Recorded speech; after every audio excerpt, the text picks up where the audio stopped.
بسم اللہ الرحمن الرحیم۔ برگد کے گھنے درخت کے سائے میں ایک غریب موچی بیٹھ کر اپنا کام کرتا تھا۔ پھٹے پرانے بستے سیتا اور جوتے مرمت کرتا۔ پھر کہیں جا کر اسے اتنے پیسے ملتے کہ وہ اپنا اور اپنے بچوں کا پیٹ بھر سکتا۔ موچی غریب تھا مگر دل کا سخی تھا۔ وہ اپنے ساتھ صبح ایک روٹی لے آتا اور دوپہر کو پانی کے ساتھ روٹی کھا کر اللہ تعالیٰ کا شکر ادا کرتا۔ روٹی کا ایک ٹکڑا توڑ کر وہ اس کے چھوٹے چھوٹے ٹکڑے کر کے چڑیوں کو ڈال دیتا۔ چڑیا درخت سے اتر کر اس کے آس پاس بیٹھ جاتی، چوں چوں کر کے روٹی کھاتی اور پھر سے اڑ جاتی۔ کھانا کھا کر اور چڑیوں کو کھلا کر وہ برگد کے نیچے تھوڑی دیر آرام کرتا اور نماز پڑھ کر پھر سے کام میں مصروف ہو جاتا۔ ایک دن موچی کے پاس کوئی مسافر اپنے جوتے کی مرمت کرانے آیا۔ وہ دیکھنے میں نیک آدمی لگتا تھا۔ اس نے سفید کپڑے پہن رکھے تھے، سر پر سفید ٹوپی اور ہاتھ میں تسبیح بھی تھی۔ اس وقت موچی کھانا کھا کر چڑیوں کو ٹکڑے ڈال رہا تھا۔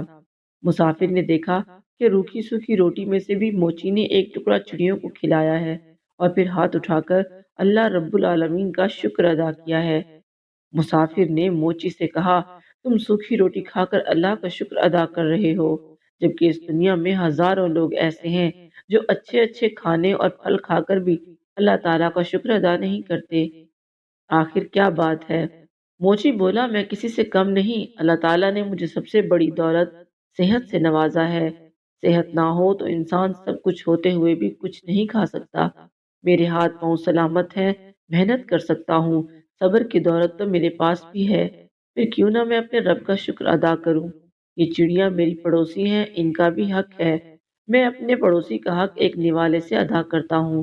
اس سے میرا کچھ بھی نقصان نہیں ہوتا، بلکہ ان چڑیوں کی چون چون سے میری ہمت اور بڑھ جاتی ہے۔ مسافر یہ بات سن کر بہت خوش ہوا۔ اس نے قرآن پاک کی چند آیات پڑھی۔ موچی نے ادب سے قرآن کی یہ آیات سنی اور مسافر سے کہا، ان آیات کا مطلب بھی مجھے سمجھا دیجئے۔ مسافر نے کہا، ان آیات کا مطلب ہے کہ اے اللہ، بادشاہی کا مالک تو ہی ہے، جس کو چاہے بادشاہی دے، جس کو چاہے عزت دے، جس کو چاہے ذلت دے، تیرے ہی ہاتھ میں بھلائی ہے، بے شک تو ہر چیز پر قادر ہے۔ موچی نے مسافر کا جوتا مرمت کرتے ہوئے کہا، میں آپ سے مزدوری نہیں لوں گا، اجرت نہیں لوں گا، آپ مجھے یہ آیات سکھا دیں، میں ان کو زبانی یاد کروں گا۔ مسافر نے موچی کو یہ آیات یاد کروائیں اور سلام کر کے چلا گیا۔ موچی کو آج بہت خوشی تھی۔ اس نے بڑا اچھا سودا کیا تھا۔ اسے جب بھی وقت ملتا وہی آیات پڑھتا رہتا۔ یہ آیات اسے اتنی پیاری لگی تھی کہ وہ ننھی منھی چڑیوں کو بھی جھوم جھوم کر سناتا تھا۔ چڑیا ایک آواز میں چوں چوں کرتی تو کہتا، واہ بھئی واہ، آخر تمہیں بھی آیات یاد ہو ہی گئی۔ اس طرح دن گزرتے گئے۔ پھر کچھ ایسا اتفاق ہوا کہ کئی دنوں تک کوئی بھی آدمی جوتے مرمت کرانے نہ آیا۔ موچی کے پاس جو تھوڑے بہت پیسے تھے وہ ان کا آٹا لے آیا۔ چند دنوں کے لیے تو روٹی کا انتظام ہو گیا، لیکن اس کے پاس کام ابھی تک نہیں آ رہا تھا۔ آٹا ختم ہو گیا تھا، چڑیاں بھی روٹی کا انتظار کر کے چلی گئی تھیں۔ موچی نے کئی دفعہ اٹھ کر پانی پیا، اس کو بھوک لگ رہی تھی، اسے اپنی بیوی اور بچوں کی بھی فکر تھی۔ شام کو تھکا ہارا وہ گھر آیا۔ گھر میں اب کوئی اناج نہیں تھا، سب بھوکے ہی سو گئے۔ اسی عالم میں 2 دن اور بھی گزر گئے۔ پانی کے سوا ان کے پیٹ میں کچھ نہیں گیا تھا، سب بھوک سے نڈھال ہو گئے تھے۔ گھر میں کوئی ایسی چیز بھی نہیں تھی جو بیچ کر آٹا لے آتے۔ موچی کی بیوی رونے لگی اور بولی، معصوم بچے مر جائیں گے، 4 دن سے ان کے پیٹ میں ایک دانہ بھی نہیں گیا، ان بچوں کا آخر کیا قصور ہے؟ تم سامنے والے گھر جاؤ، وہاں آج کوئی دعوت ہے، باہر دیگیں پک رہی ہیں، تم پڑوسی سے کچھ پیسے یا کھانا مانگ لو تاکہ ان بچوں کا پیٹ بھر سکے۔ موچی اداس بیٹھا تھا، کہنے لگا، نیک بخت سامنے والا پڑوسی بڑا مغرور ہے، میں کسی کا احسان نہیں لینا چاہتا، مگر ان بچوں کی حالت بھی نہیں دیکھی جا رہی، مجھے اس سے کوئی امید تو نہیں، لیکن تم کہتی ہو تو چلا جاتا ہوں، شاید اللہ تعالیٰ اس کے دل میں رحم ڈال دے۔ موچی نے اپنے پڑوسی کو جا کر سلام کیا اور اس سے کہا، 4 دن کے فاقے نے مجھے مجبور کیا کہ آپ سے بچوں کے لیے تھوڑا سا کھانا مانگ لوں، یا آپ مجھے کچھ روپے ادھار ہی دے دیں، میرے پاس جب پیسے ہوں گے میں واپس کر دوں گا۔ بچوں کی حالت مجھ سے دیکھی نہیں جا رہی، اگر آپ کو یقین نہ آئے تو میرے گھر چل کر دیکھ لیں، آج بھی انہیں کھانے کو نہ ملا تو وہ مر جائیں گے۔ پڑوسی نے ہنستے ہوئے کہا، تو بڑا چالاک بنتا ہے، گھر کے سامنے دیگیں پک رہی ہیں اور تو نے سوچا اس بہانے سے کھانا مانگ کر مزے اڑا لوں۔ ارے بدبخت، محنت کر، پیسہ کمانا بڑا مشکل کام ہے۔ میں نے بھی بڑی محنت کی ہے جب یہ گھر بنا ہے۔ اب تجھ جیسے مفت خوروں پر اپنی دولت کیوں ضائع کروں؟ جا جا بھاگ جا۔ موچی بیچارہ خاموش کھڑا رہا۔ پڑوسی نے اپنے نوکر کو آواز دے کر کہا، ذرا اس کمینے موچی کو دھکے دے کر گھر سے باہر تو نکالو۔ کھانے کی خوشبو پر فقیروں کی طرح لپک کر آیا ہے۔ میرا پیسہ حرام کا نہیں جو ان پر لٹا دوں۔ تین نوکر بھاگے آئے اور موچی کو دھکے دے کر باہر نکال دیا۔ طاقت تو تھی نہیں، دھکے کھا کر زمین پر گر پڑا۔ نیچے پتھر پڑا تھا، اس کا کونا پیشانی پر لگا اور خون بہنے لگا۔ جیسے تیسے ہمت کر کے اٹھا، پیشانی پر ہاتھ رکھا اور آہستہ آہستہ مسجد کی طرف چل دیا۔ اس حال میں گھر جانے کی ہمت نہ تھی۔ بچے تو کھانے کی آس لگائے باپ کا انتظار کر رہے تھے۔ مسجد میں جا کر اس نے پہلے تو پیشانی کو صاف کیا، پھر وضو کر کے نماز پڑھی اور اللہ تعالیٰ سے رو رو کر گناہوں کی معافی مانگتے روتے روتے کہنے لگا، اے اللہ، بادشاہی کے مالک تو ہی ہے، جس کو تو چاہے عزت دے اور جس کو چاہے ذلت دے، تیرے ہی ہاتھ میں خیر ہے، بے شک تو ہر چیز پر قادر ہے۔ وہ روتا جا رہا تھا اور یہ آیات پڑھتا جا رہا تھا۔ اتنے میں مسجد کے اندر ایک شخص داخل ہوا۔ اس نے موچی کی زبان سے یہ آیات سنی، اس کے دل پر اثر ہوا۔ اس نے وضو کر کے نماز پڑھی۔ نماز پڑھ کر اس نے موچی کو سلام کیا اور کہنے لگا، میں ایک تاجر ہوں، اپنا مال لے کر اس شہر میں آیا ہوں۔ آتے ہی یہ مصیبت ٹوٹی کہ میرا وفادار ملازم فوت ہو گیا۔ اب مجھے ایک ملازم کی ضرورت ہے۔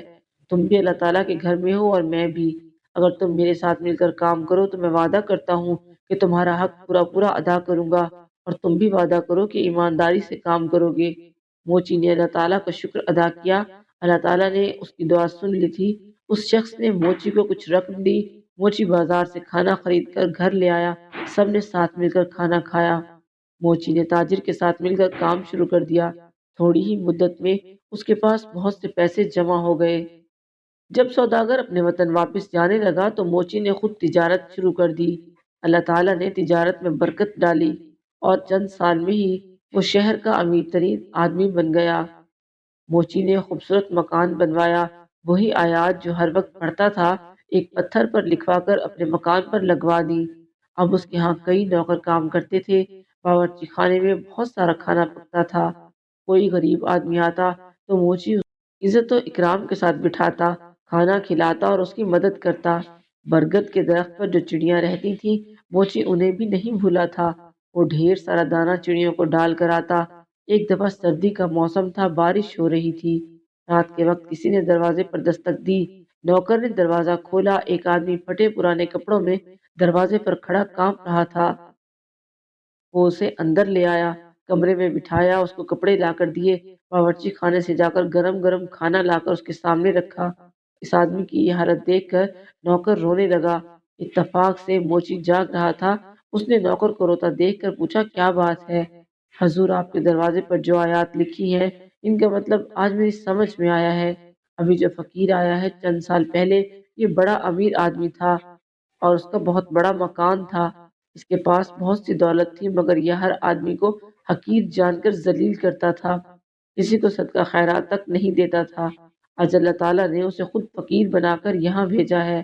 میں اس کے گھر میں ملازم تھا، میرا بچہ بیمار پڑا، میں نے کچھ روپے مانگے مگر اس نے مجھے دھکے دے کر نکال دیا۔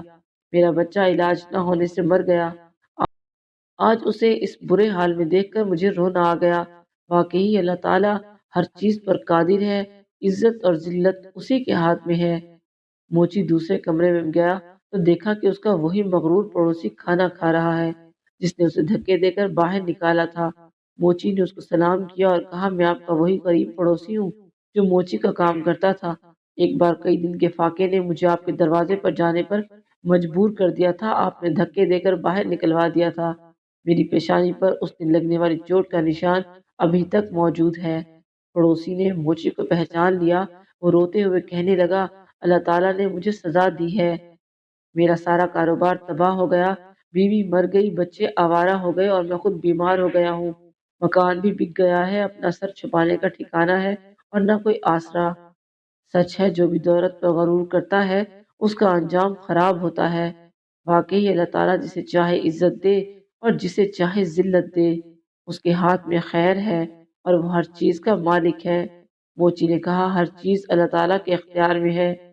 اللہ تعالیٰ کی ذات کے علاوہ کسی پر بھروسہ نہیں کرنا چاہیے۔ پیسہ تو آنی جانی چیز ہے، اس پر غرور کرنا اچھی بات نہیں۔ خیر، تمہیں اب بہت سزا مل چکی ہے، سچے دل کے ساتھ اللہ تعالیٰ سے توبہ کرو۔ اللہ تعالیٰ اپنے بندوں پر مہربان ہے، وہ ضرور تمہاری دعا قبول کرے گا۔ میں تمہیں کچھ رقم دیتا ہوں، اس سے تجارت کرو، اللہ تعالیٰ تمہاری مدد کرے گا۔ اس کے